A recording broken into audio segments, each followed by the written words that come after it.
Welcome back into the Pick and Roll NBA podcast with Jed and Sap. We are presented by Full Press Coverage. You can find this and other great podcasts on fullpresscoverage.com. You can also find our podcast on our YouTube. If you're only listening and not watching, you should be watching because, man, what a visual presentation we have, Sap. YouTube.com/JetStryer. Yesterday, we spent a lot of time talking about Kyrie Irving and his comments after the Nets' latest win over the Celtics. She talked about hoping to not experience subtle racism in Boston amongst the fans, alluding to the fact that, if they boo him, which they will, that the intent is a racist intent and has nothing to do with how his time in Boston came to an end. So, we're not going to rehash all of that because we did talk at length about that yesterday, Sap, but there were a couple of incidents in the NBA yesterday that, could be construed in a similar vein. In Philadelphia, after the Sixers won their game, Russell Westbrook left earlier with an injury. There was a fan who dumped popcorn over his head. And then New York, in the game between the Knicks and the Hawks, fan spit at or spit on Trae Young. And this was a game after they were chanting F you, Trae Young. So this continues to be a theme in the NBA this week, Sap. Yeah, it's kind of sad. I mean, obviously, we've been wanting to see fans back in the stands since the pandemic over a year ago. And now they're allowing fans in the stands. Game 3 between the Celtics and the Nets. Tomorrow night, we'll have 25% capacity. Game 4, Sunday night, which would, in theory, be the final game of this dreadful series, will have 100% capacity at TD Garden. They're all going to boo Kyrie Irving. My suggestion is go silent. Give him the cold shoulder that might, mess with his head a little bit more, though I don't know how to get into Kyrie Irving's head. I don't think Sigmund Freud would know how to get into Kyrie Irving's head. But in terms of Philadelphia and New York, those things did happen last night. And I just want to bring up that Philadelphia and New York have never had great race relations either. Maybe it's the Northeast, Boston, New York, Philadelphia. We know Baltimore hasn't had great race relations, certainly Washington, D.C. Those are the 5 major cities in the megalopolis. They've all had problems with race. Philadelphia, I'm going to bring you to 1985. You weren't even born yet. But in 1985, the Philadelphia Police Department bombed a neighborhood which was housing a black liberation group. The actual police department bombed that neighborhood, killing 11 people and leaving 250 people homeless. So anytime there's a race issue in Philadelphia, does that get brought up? Because most people that I've talked to about this never heard of it. No, I haven't. I didn't. That's the first time hearing of it, Sap. You're honestly pretty bright. You've all these things. This was only 1985. What happens is when something happens in Boston, we hear about busing in the 70s and, of course, what Bill Russell faced in the 50s and 60s, all horrible things. But for some reason, we don't hear about the problems in Philadelphia when a fan, showers Russell Westbrook with popcorn, or in New York. Has New York had great race relations? We've heard of the Central Park 5, right? I mean, we all saw Do the Right Thing, great movie by Spike Lee, who was courtside last night. Meanwhile, a fan spits at Trae Young, and all of those problems that happen in New York over the years get brought to light. No, but in Boston, it does happen. The part of this that I think is very complicated, and we talked about it yesterday, Jed, is what impact this could have on the future of the Boston Celtics, because we could sit here as white guys and say, well, Kyrie Irving is gaslighting the situation. But if players in that league think that there's an issue with race in Boston, how the hell are the Celtics going to go out and recruit free agents? And we saw Al Horford left here after a few years. We know that Kyrie Irving, it didn't go well here for 2 years. A lot of that is on him, obviously.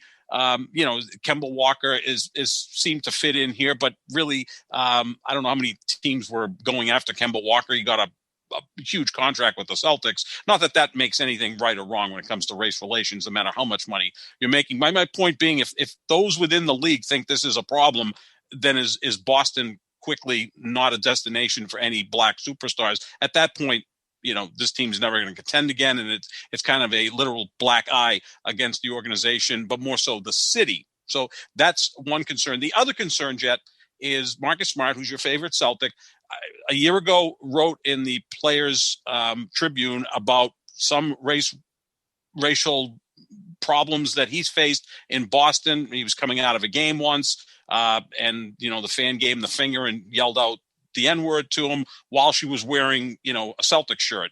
She'd just come from the game with her son, and yet she found it necessary to swear at Marcus Smart. She probably didn't know it was Marcus Smart.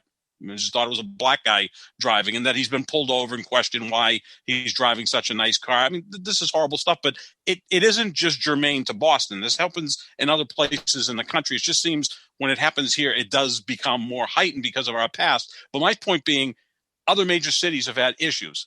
Race relations really good in Chicago? Not really. No, you're right. Other cities have issues. Sap, I watched Michael Smith and Michael Hawley yesterday talking about this on NBC. And Michael Hawley is one of my favorite people I've ever worked with. I have never worked with Michael Smith, but obviously they both have ties to Boston. Michael Hawley still lives here.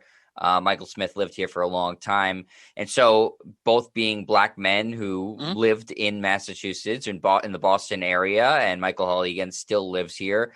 I thought that they, were able to come at it from an interesting perspective.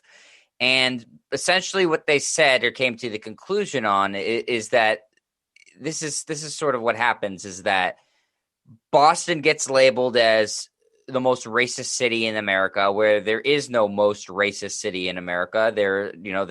Every city in the country has elements of racism. That's just a fact.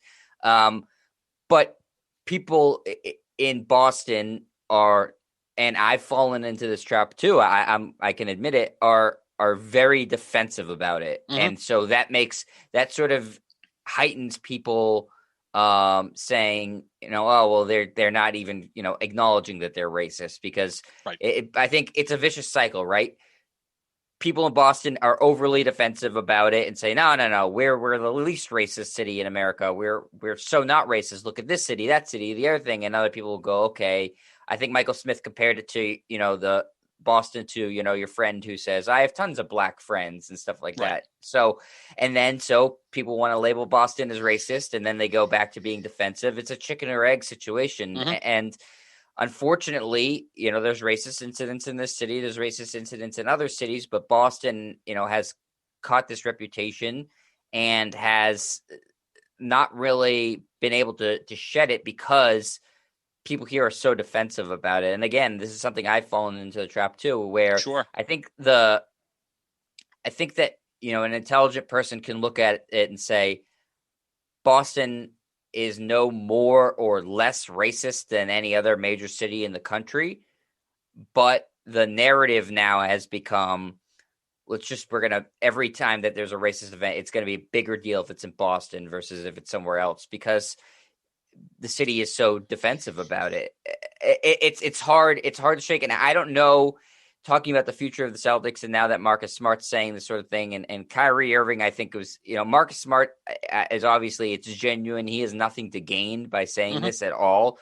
Kyrie Irving has virtually everything to gain by saying it. So I think they're completely different. And I'm not saying I don't believe Kyrie Irving, but the timing of it's suspicious. The guy himself is, it's a totally different situation. But the future of the team is in significant jeopardy now, unfortunately. I really think that. And then Danny Ainge comes on radio this morning with Toucher and Rich over at the Sports Hub and says, in 26 years here, I've never heard a player complain about this. That's kind of ridiculous. I mean, in 26 years, I'm sure there have been black players that have had issues in Boston. It wouldn't make sense to not have that. That's just the way the numbers work. And I think that leads back to your point, Jet, that people are so defensive about it. Boston's very parochial, right? So I think it's almost like, oh, no, we're not there. It's like the guy who said, I'm not racist. I voted for Obama twice. Well, what does that mean? So these are all different things that go through people's minds. I don't think the organization has been racist at all. I mean, if anything, as you said yesterday beautifully, they're the Brooklyn Dodgers of the NBA, but does that sell to today's player? Do many players in the NBA know that Bill Russell was the first black coach in North American sports history? Do they even know that? Do they even care? Which is kind of sad. They don't really want to know about the history. They just want to know what's going on right now. So, again, Kyrie Irving maybe we shouldn't shoot the messenger. He's not necessarily the best guy to go here with this, although he did play here for 2 years. So maybe there were some instances that he faced this. He didn't detail it while he was here. So that could be an issue as well. As I said, if it was Dame Lillard or Steph Curry or Chris Paul or LeBron James, we'd buy into it because those guys seem to be more mature, a little more focused than Kyrie Irving. It's a complicated issue. It really is. And the problem is you can't take one side or the other. You've got to kind of find your way through the middle, which doesn't always work on talk radio. So again, when Adam Jones' situation happened almost 4 years ago or over 4 years ago, the first thing that Kirk and Callahan did on EEI was like, well, we need proof of this. This obviously didn't happen because no one heard it. And I remember we interviewed at the Herald, and this is before you were there, is we interviewed a fan who, while he was in the bleachers, had heard this. So, I mean, how many witnesses do you need to verify something? So it gets really complicated. And again, the national narratives will look at the two white radio guys that, are right. Clearly, at times gas bags who are pushing, a narrative of this possibly couldn't have happened. Like who said it and where, and we need audio of it. That's where we're in a situation now where now audio and video gets provided with these things, because of cell phones. And if it's not there, people say, well, it probably didn't happen. Ray Rice, go back several years, the Ray Rice case, nothing happened until we saw the video. Then it was like, oh, that happened. So now he's out of the league. No, what happened was he was suspended 2 games, and then the video came out. Then the video came out. And at that point, it's like, oh, okay, this happened. And I think in a sense, it's been eye-opening for how many times we've seen white police officers shoot and kill unarmed black men now that we see it on video. I mean, the George Floyd killing a year ago, we just passed the 1 year anniversary. We saw it. So that makes it that much more scary, that much more jarring. And then that led to, at least now you use the video in a case in court, and that puts the cop away. So that's a good thing, but it doesn't necessarily mean if no one videotaped it, that it didn't happen. Right. I mean, it's, that's the scary part of all this, because we quickly rely on technology, which is great. But if it's not available, then we say, well, it's my word against yours, and maybe someone or both sides are lying. Right. Here's the tough thing. And this is going to be going back to being defensive and Bostonian, which, again, I'm fully acknowledging. And I don't know that it's part of the root of the problem isn't that the city's defensive. The root of the problem is that cities have racists in them. Yep. And so it's hard to address that because it's so like, how do you fully root out racism? Is it even possible to do that? I don't know. It's not. But this is my problem with this discussion, Sap. And again, it's coming from a place of being defensive, and I'm trying hard not to be, because I'm hearing what people are saying, and I'm trying to adapt. But I also see the reality of what happened last night in Philadelphia with somebody dumping a popcorn over Russell Westbrook's head, and what happened in New York and someone spitting on Trae Young. And I see the articles being written up, and I hear what's being talked about, and it's being talked about. The narrative instead is, we've got to make sure we're protecting players from fans. Right. We've got to make sure that we're keeping players, safe, and that's what the narrative is. And that's absolutely true. And what those fans did, they should never be able to attend a basketball game ever again. Period. Mm-hmm. But I do know if that had happened in Boston, the narrative wouldn't be we have to protect players from fans. It would be Boston. Here we go again. Racist thing in Boston. So I do think that there's a bit of a double standard. And again, I know I'm being defensive here, but this to me is a pretty obvious example of it. And it's strange almost that it happened the day after, or that Kyrie Irving said this. And we had this discussion, Sap, is that the popcorn thing in Philadelphia, the spitting in New York, but the story today is about both those things, but it's not about those incidents being racist. It's about fans getting too unruly. And I know, and I think you know this too, Sap, and I think anybody could admit this. If it happened in Boston, the story would be about racism, not about unruly fans. That's what I said earlier, and that's why I cited the story from 1985 in Philadelphia. Has anyone mentioned that today? And again, going from showering a player with popcorn to the police department of Philadelphia bombing a neighborhood. I mean, that's obviously one end of the spectrum to the other, but you get my point. And because, as you said, if someone spat on Kyrie Irving tomorrow night at TD Garden, it's going to be labeled racist. Now, in New York, is that person who spat at Trae Young now being labeled a racist, or just an unruly fan who paid a lot of money and felt that he had the right to spit on someone? And again, this is a terrible look because we've been starving to have the fans back in the building to make this more exciting. I mean, that game last night between the Knicks and the Hawks, that was one of the most exciting games of the year because the crowd was electric, but you have some asshole spitting at the Atlanta Hawks' best player. And the narrative is unruly fans. You're right, Jed. If this happened at TD Garden, it would have been, well, there's Boston again as a racist area. And again, New York and Philadelphia have not had great race relations at all. Neither Chicago or Baltimore. No city has. I mean, Salt Lake City's had issues, right? I mean, that's predominantly a white city. So just a year or two ago, Russell Westbrook was in a melee with a fan, going back and forth at it with the fan, and I believe the fan's wife. Probably the worst guy in the NBA to get into these situations is Russell Westbrook. It happens to him. It does happen to him because I think he's such a competitive guy. He's got a short fuse. I think he doesn't know how to turn it off, really. And look, if someone challenges your manhood or uses the N-word, damn, I don't blame any player for getting pissed off about that. Marcus Smart, he's had issues here in Boston, as he said, but he also had issues in college. I'm assuming the time he went in the stands after the fan had something to do with race, right? I can't imagine it was anything. I can't imagine it being anything else other than maybe he didn't like Marcus Smart's hairstyle. I don't know, which can be also tied to racism. So, yeah, this happens all over the place. I'd like to just hear, and I'll give ESPN and Fox Sports 1 today because they led most of their shows off with what happened last night, but no one mentioned anything about Philadelphia and New York being racist cities when clearly they've had their issues as well.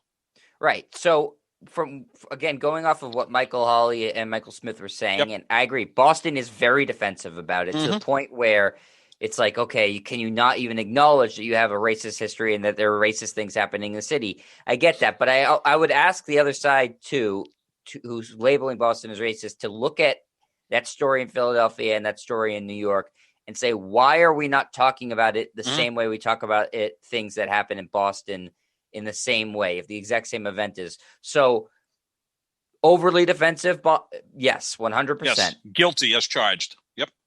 But there is a degree of people saying, why are we being treated differently in Boston than in other cities when it comes to race relations? I think that's fair to bring up. I don't think, being defensive is not the best way to approach this, but also just singling out one city and saying, every incident that happens in Boston is more racist than if the same thing happens in New York, Philadelphia, that's not doing anybody any good either. So, the reporting and I think some people have a bug up their ass about Boston because, Boston is elitist, certainly. And there's been a lot of, winning and celebrating that comes in Boston. And, there's jealousy. Boston is, one of the most wealthy cities in the country too. There's a lot of Boston envy too. And that creates a lot of animosity to a city too. People here think they're better than other people. That's how it's always been. Don't you think that would also happen in New York, where there's got to be some hatred towards New Yorkers, which I think is the greatest city in the world, but you don't. You're not a big fan of New York City, but you would think there'd be some hate towards New York. Except possibly things changed after 9/11, because I think the country really embraced New York City after 9/11. Now, in 2013, we had the marathon bombing. You would think the country would embrace Boston, Boston strong and that whole message. I don't know. I mean, that's a deep dive that someone would have to make that's much more qualified than I am to pontificate on all of that stuff. So, yeah, no, there's, I think because of the arrogance of Boston, the winning, we do kind of stand out. We've got this bizarre accent, right? Where, I mean, New Yorkers have an accent as well, but there's so many people in New York that we kind of all, well, I think also, fine with that, but Harvard is here, MIT is here. Right. It's an elitist sort of thing. It is. And I fully acknowledge that, but that's part of why I love it here. But the thing is, it just does seem like it gets treated differently than other cities. And I know, again, I'll say for the thousandth time, I know I'm being defensive. I know I am. But I can also state the obvious, which is last night, someone dumped popcorn in Philadelphia over Russell Westbrook's head. Last night, someone in New York City spat at Trae Young. Those stories are being talked about differently in those cities than if they happened here. That is a fact, not an opinion. Yeah, remember the Patriots-Chiefs game a few years ago when Tyreek Hill sprinted for a 75-yard touchdown in about 4 seconds, and the fan in the end zone seats at Gillette Stadium threw a beer at him? Yeah. That turned into a racist issue rather than an unruly fan. What happened last night in Philadelphia, New York is being painted completely different. And again, you're someone who follows the news and knows history. You'd never heard about what happened in 1985 in Philadelphia. That's 36 years ago. It's not ancient history. I wasn't bringing up the 1800s or the 1900s. That happened in most people's lifetime. And for some reason, that doesn't get brought up. And in New York, we know how many issues they've had in New York in terms of race relations, incredible tension. I mean, Boston is very segregated, more so than probably most other major cities. That's an issue. I get it. The net worth of the average black person in the Boston market is incredibly low. That's obviously a major issue. And it's heightened by the fact that it's a fairly wealthy city. So, other people are worth a lot of money, and then you have black people who aren't worth that much. And, that difference is even magnified. So there's a lot that goes into this. That's why it's a very complicated issue. And, I like discussing it because you can really get some ideas out there and try to see where exactly this is all going. To your point of how do you get rid of it? It's never going to happen because you can't legislate this. You can try, but you can't legislate people's feelings. You just can't. It's not going to happen. I can't make you like me or you like me if we don't like each other. There's just nothing we can do about that. That's why 50% of all marriages end in divorce. At some point, people throw their arms up and say, I'm out of here. The same thing can happen with race. You can educate young people as much as you want, but at some point, there's going to be enough that are going to be racist and are just not going to, buy into what we're all trying to do to make this right. Yeah. So, we can spend another podcast another day talking about what this means for the Celtics. Maybe that's for the off season too. But yeah, that it's just fascinating because there were some good games last night and great performances, and it takes away from us talking about that. But I think it's our duty to still examine this because again, we're based in Boston, and someone has to add a little light into this because you're going to get a lot of the radio guys in Boston are going to be kind of like Kirk and Callahan and go, this is ridiculous. This is, and then you're going to have other people who say Boston is the worst city in America. Whereas as is often the case, there's, some nuance involved and hopefully we provide that. Yeah, absolutely. And there's the same thing goes for people, talking heads and stuff like that. And people who live here and here are going to defend it. And people who don't Jamel Hill are going to attack it. That's just the way it goes. Even when Michael Hawley and Michael Smith were talking last night and I was watching, Michael Smith accused Michael Hawley of being overly defensive about Boston. I mean, there's a bug up of people's ass about the city. And I'm not saying the city's perfect in any means, but it's a vicious cycle now that is never going to end where you're overly defensive. So we're going to keep coming at you. Why are you coming at us? We're no different than any other city. And then on and on and on it goes. We'll get into these games last night, Sap, quickly, and then we'll do our predictions and previews for tonight. So we had 3 games last night in the first round. They were all game 2s, and they went exactly as we had predicted, right, Sap? I think we nailed all 3 of our predictions and the spread. So if Zigzag was, you would make some money.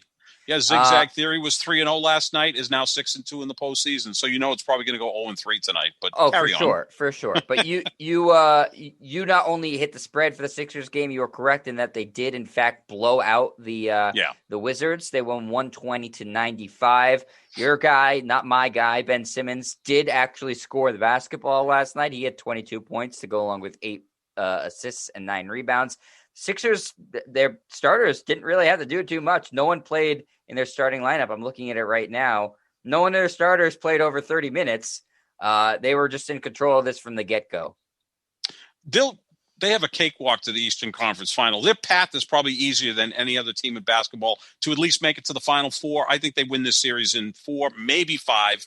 And I think Russell Westbrook at this point is totally exhausted. And now he's going to be fighting some more injuries. I mean, what he did down the stretch, averaging 23, 12, and 12 from April 1st on was phenomenal. But I think it's totally exhausted him. And Washington had to play at a very high level just to qualify for the play-in tournament. They got beat by the Celtics, and then they played Indiana and won that game. I think he's spent at this point. Bradley Beal, there's a lot of pressure on him, and there's not much else after that. And the Philadelphia 76ers are clicking on all cylinders. If Ben Simmons can hit 11 field goals on a daily basis, they're going to be tough to beat because he does everything else at a very high level. He's an elite passer, really good rebounder, maybe the best defender in the sport because he can guard so many different types of players.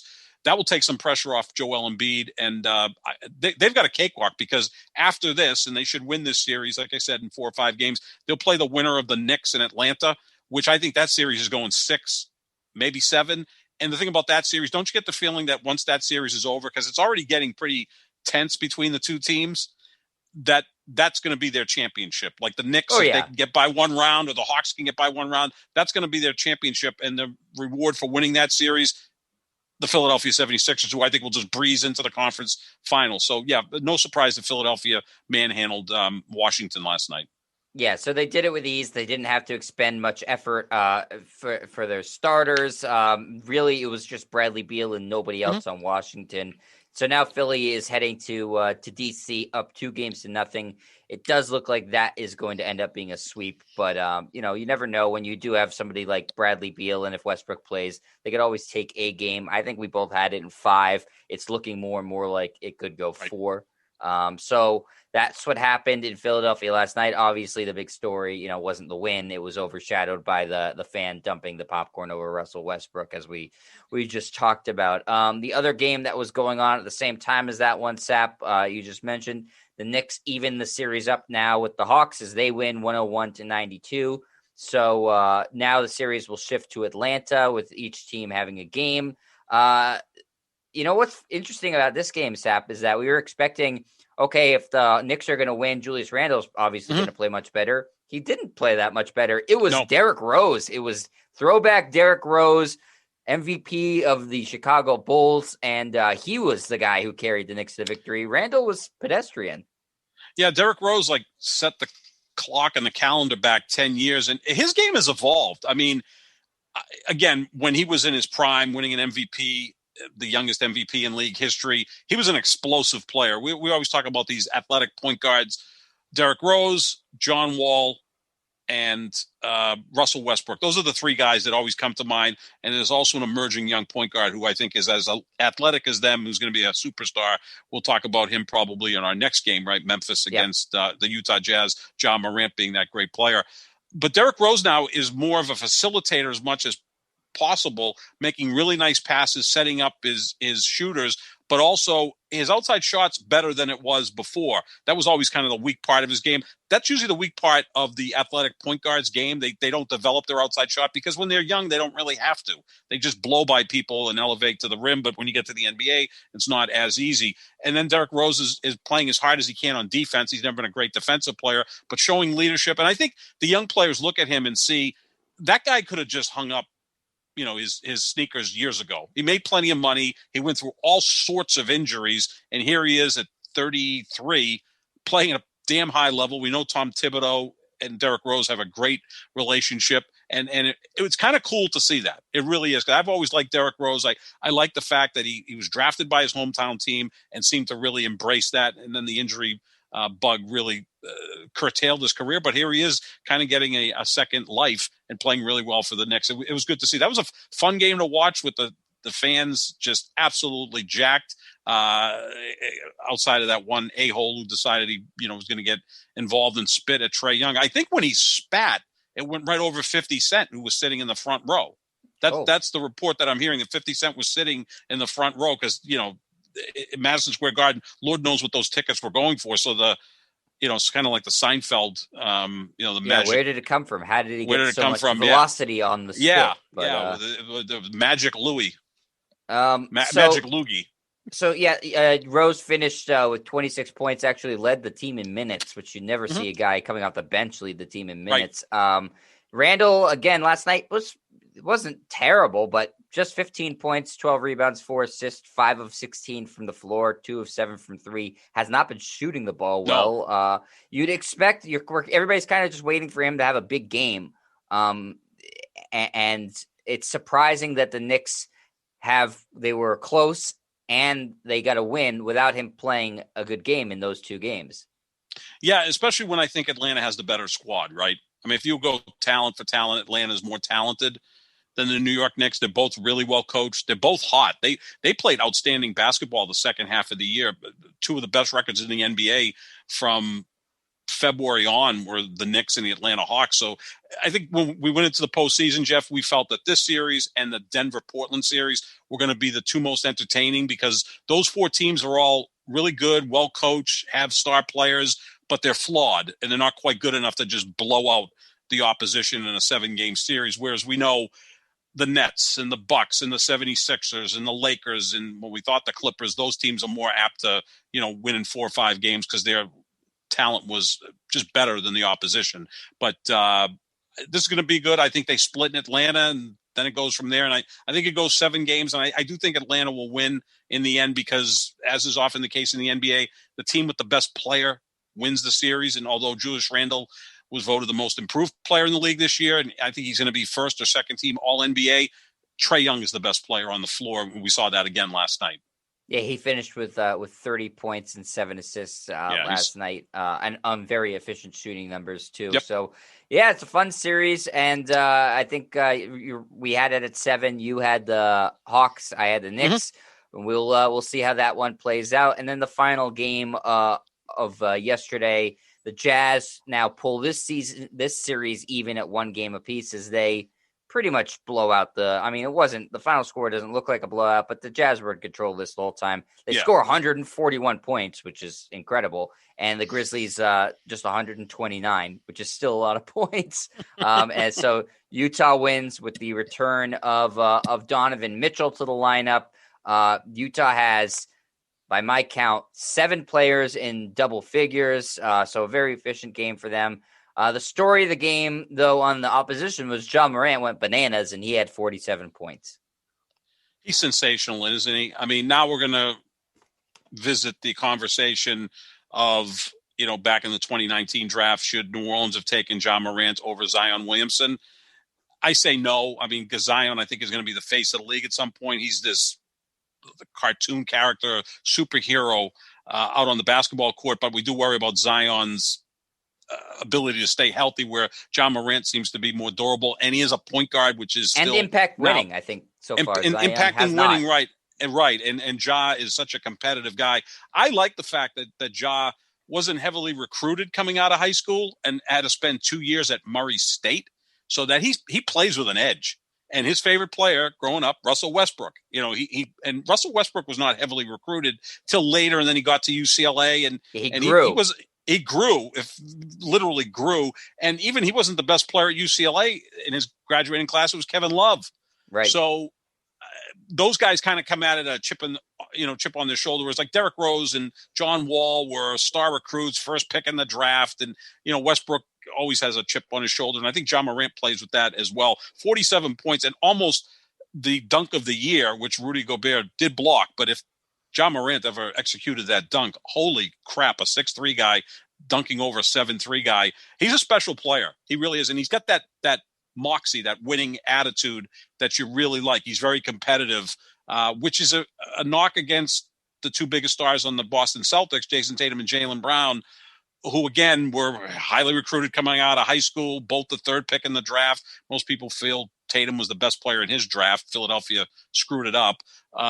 Whereas Morant, it's kind of come from outside of that bubble and has been sensational. But, yeah, great performance by Ja Morant. But we saw why Utah had the best record. They do play defense, even though Memphis scored 129 points. The pace was phenomenal in that game. But the fact that Utah is really good shooting threes, especially at home. I think Memphis will make this an interesting series. In the end, I think Utah will win it. But this thing probably goes 6 games. Yeah, Utah hit 19 threes last night, and they are Yeah. 19 for 39, so almost 50% from the 3-point line. I mean, that's tough to That's combat, great. obviously, especially when you have guys coming off the bench canning threes too. And Donovan Mitchell looked good after not having played for a while. He finished with 25 points, 5 of 10 from 3, 8 of 19 from the floor. So pretty efficient night for Donovan Mitchell, and he's the straw that stirs the drink in Utah. Absolutely. I mean, it's not Rudy Gobert as much as people No. love Rudy Gobert. It's Donovan Mitchell. He's the beating heart of the Utah Jazz, and you can see what a difference he makes just to sort of steady the team, because there's nobody else to be like, we need a basket. Right. Rudy Gobert. No, it's always going to be Donovan Mitchell, and he's the leader of that team. He is. He's an alpha dog, right? Could you picture a backcourt of John Morant and Donovan Mitchell on the same team? Fun. It would be fun, competitive, nasty, angry. Like, those guys play with an edge, and that's fun to watch. But I think that series goes 6 games. And look, Memphis, what they've done down the stretch just to get into the play-in tournament, we know they had a difficult road because, they had to beat San Antonio in Memphis, then fly out west 2 days later to play Golden State, beat them in overtime, and then fly halfway back across the country to Utah, one game won, and then last night I think that kind of caught up with them. That's why I thought Utah would cover that very high spread, that eventually the altitude and the fact that Utah's damn good and Donovan Mitchell coming back, I wasn't surprised that was pretty close to a blowout last night. Yeah, the Grizzlies are going to need Jaren Jackson Jr. to morph into an all-star player based off of his skill set and his lofty draft status. If they can get that, they'll start to really be a significant factor in the West. But until then, it's going to just be the John Morant show. And, Dillon Brooks is a nice player, and Valanciunas is a nice player. They have a bunch of nice players, but they have one star in that team. They have another guy, Jaren Jackson Jr. has the potential to be a star player. I don't know if he's ever going to get there, but they need him to develop. They've gotten a really nice 2 games out of Dillon Brooks, too, and he's a young player, so that's a positive sign. But I don't think Dillon Brooks is ever going to be an all-star in the NBA. No. Jaren Jackson could, but so they're kind of still – he's coming back from injury, working his way back. But they're interesting, and I think, this series is more competitive than Utah would like it to be. Yeah, because as the number 1 seed, like, you go to the Eastern Conference and you see Philadelphia should win that series against Washington in 4 or 5 games. The West is deeper. I think at the top of the East is better than the top of the West, and partly because the best team in the West is seeded 7th in the Los Angeles Lakers.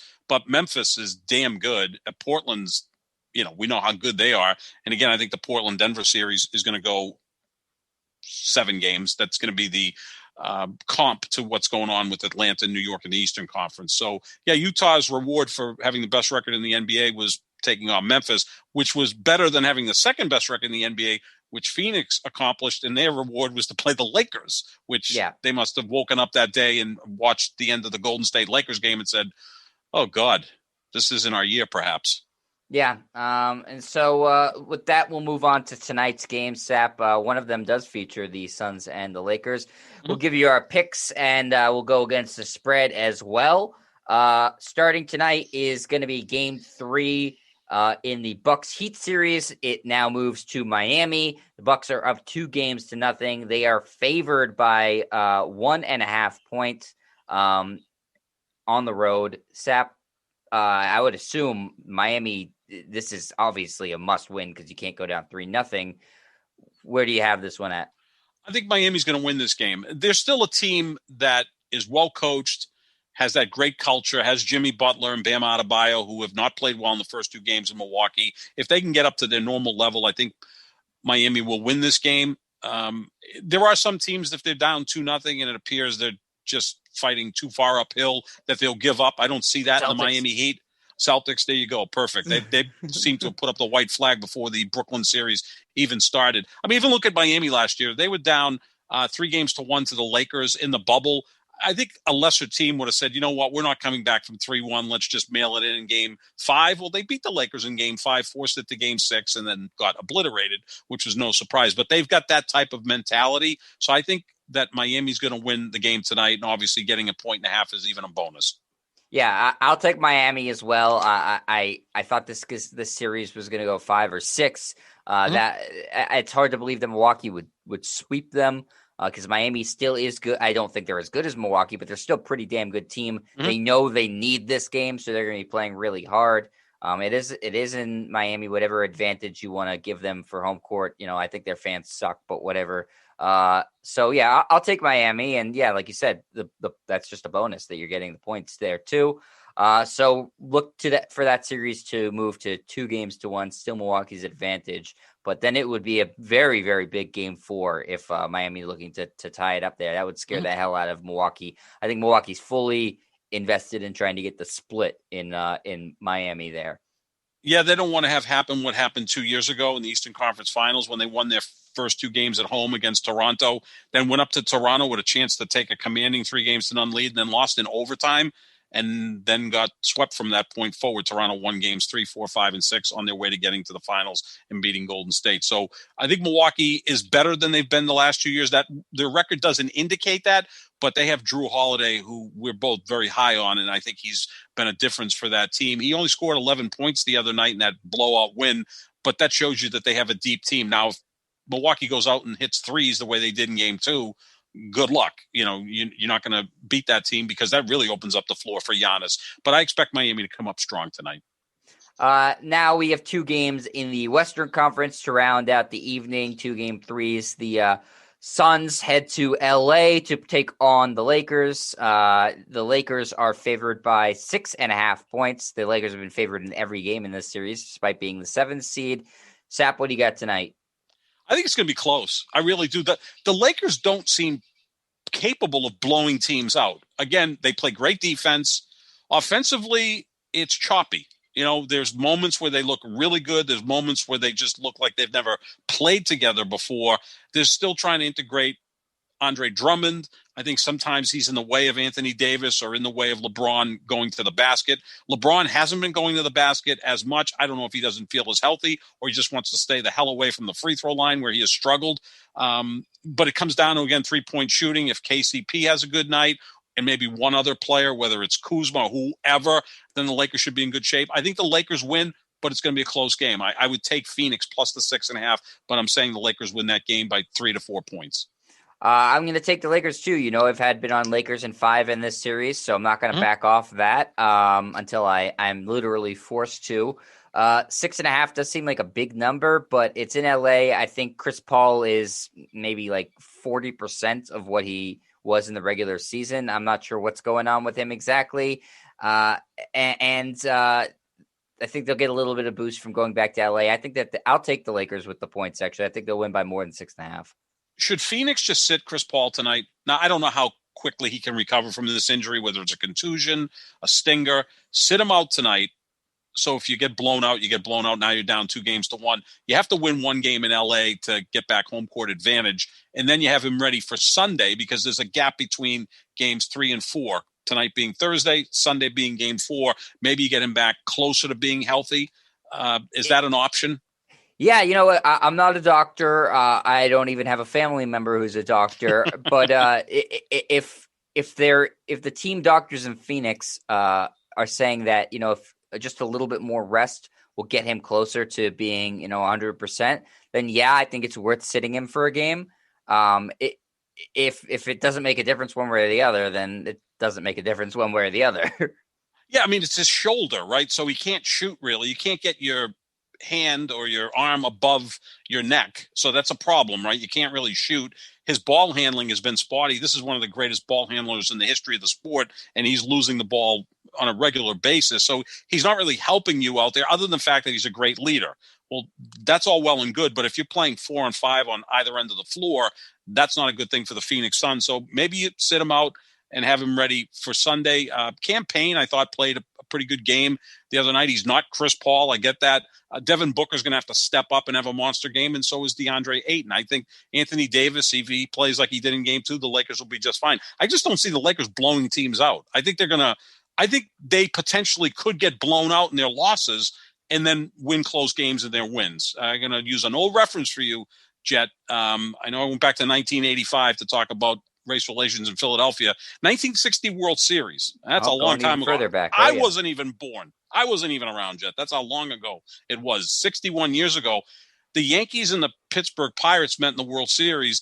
The Pirates won that series 4-3. The Yankees outscored them by a ton of runs in that series. The 3 Yankee wins were blowouts, one-sided, and the 4 Pittsburgh Pirate games were all like 1-run games. I think that's the way the Lakers are going to go through the playoffs. They're going to be nights where they look god-awful. LeBron looks old and Anthony Davis doesn't look invested and the rest of the team's not hitting threes, and they could lose a game by 20 points and everyone's going to say, boy, they look washed up. Then they'll come back the next game and win by 4. Even the other night, they got a 15-point lead. Phoenix cut it to 1, and then the Lakers took over, but it wasn't a comfortable win. You felt they were going to win, but it wasn't like, turn the TV off with 6 minutes left. The Lakers don't do that. They have a tendency of letting the other team get back in. And I think a lot of it goes back to the fact that their offense can be very choppy. Yeah, I see what you're saying, and I think that's also sort of the mentality of a team that's really good and already won, saying, we can take the foot off the gas pedal a little bit here, and we know how to close out a game if we need to. Obviously, you have one of the ultimate closers in the history of basketball in LeBron James, regardless of what people say. And I hate having to constantly defend the guy because he's tortured me most of my basketball existence. But that's just a fact of the world. You've rooted against him for 18 years, pretty much, right? I mean, although you said when he first came couple of years, I liked him. Yeah, you liked him. When he went to Miami, I stopped liking him. But as a major Celtic fan, I mean, that's your team. You live and die with that team. You've been depressed for the last 2 months because of how the Celtics have played. I can sense it. More than 2 months. More than 2 months. It seems like it's been probably since January. They got off to a good start this year, weren't they? Like 8-2 and looked like they were pretty good. But since then, it's not been good. But you've seen how many times he's beaten your team. You fear him down the stretch of games. And I'm glad that you have said that because the narrative has been, well, LeBron's not really a closer, where the numbers back it up that he is a closer. Stupid. Right? You don't get to as many finals as you got into without closing games. I mean, that's silly. No. It's not even just silly. It's downright. It's stupid. It's stupid. It's ignorant. Anything else. Yeah, absolutely. Like saying Tom Brady's not good with the ball in his hands with 2 minutes to go. It's like right. Or like the low. That's what his what's his name calls him. Yeah. No, when you do the same thing over and over again, you're good at it. Yeah, for 20 years. It's like Daniel Day-Lewis isn't lucky making movies. He's been great in movies for 30 plus years. No one's lucky for 20 years. It's not how it works. No. I mean, Tom Brady, he's the luckiest guy. My favorite is he's a system quarterback. I'm like, okay, then every other team in the league ought to get that system because it seems to be working. Yeah, I mean, considering the amount of people that have left the Patriots coaching staff, you'd think one of them would have been able to implement that exact system. But don't have the quarterback. No one has.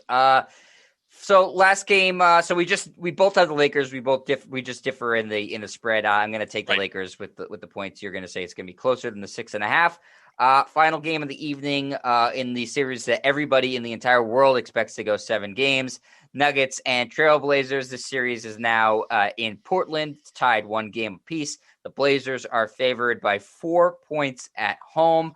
Sap, what's the zigzag telling you in this one? Zigzag says Portland. Portland to cover the 4 points because Denver covered the last game. This is a tough one, though, because the biggest issue I have with Portland is Nurkic. Is he going to show up? And he's not going to outplay Nikola Jokic, who's going to be the MVP of the league. But can he at least make him have to work? That's a good way to get at the Denver Nuggets, who don't have Jamal Murray. He's out for the year. So a lot falls on Jokic. Nurkic is the key guy for the Portland Trailblazers. He's huge. I mean, he's 7 feet, 290. He's just a big man. Yep. If he can contribute solidly, then I think Portland takes care of this game. And look, you always trust Dame Lillard in these situations. So I'm going to go with Portland to win this game. I'd say comfortably in the 7 to 9 point range, which would be Portland -4 as a betting choice. I'm going to take Denver. I think that they played well in the last game. I think they figured out how to get Jokic involved more as a playmaker because they took him away. I still think it's going to go 7, so I think Portland will win the next game. I'm already tipping my hand towards the game 4. So I think Denver wins this one. I'll take them. Portland's favored by 4, so I get the points too. So I'll take Denver outright in this one. I think you'll see the same formula every game. Jokic is going to score 33 plus. Lillard's going to score 33 plus. It's just no one's going to be able to effectively stop the other guy. Yeah, not a lot of defense being played in this series. No, in fairness, neither of those guys are very easy to defend. No, that's true too. I mean, Dame Lillard's right behind Steph Curry is probably the toughest guy to defend, not named Kevin Durant, because I mean he can shoot from the logo. Any guy who can hit, I don't know, 40% of his shots from the logo is pretty tough to defend. So it's going to be interesting to see what happens as we go forward. What does Denver do to try to at least combat Dame Lillard? Can they get some points out of their backcourt? Everything revolves around Nikola Jokic, and rightfully so. He's going to be the league MVP. This should be a fun game to watch as well, but we differ on who we think is going to win tonight. All right, Sap, last question before we get out of here. Of these 6 teams playing tonight, which team needs to win the most? Well, it's pretty simple to say it's Miami because they trailed 2-0 while the other 2 series are tied 1-1. And I'm going to go with the obvious answer. Sometimes the obvious answer is the right one. It's Miami. If they lose tonight, that series is unquestionably over. If they can win, they kind of get back into the series. I think the Lakers, too, are a team that needs to win tonight because they kind of righted the ship in game 2. And you got to take advantage of the opportunity that Chris Paul's playing at, 40-50%.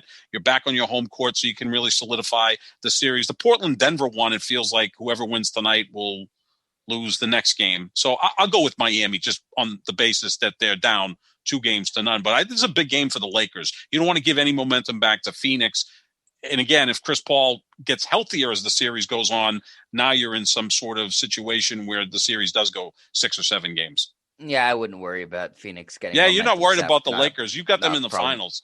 They have. I think them and the Sixers have the easiest paths there. They have nice, opening up. Clean. It is opening up. I mean, the Clippers look like they are disinterested again.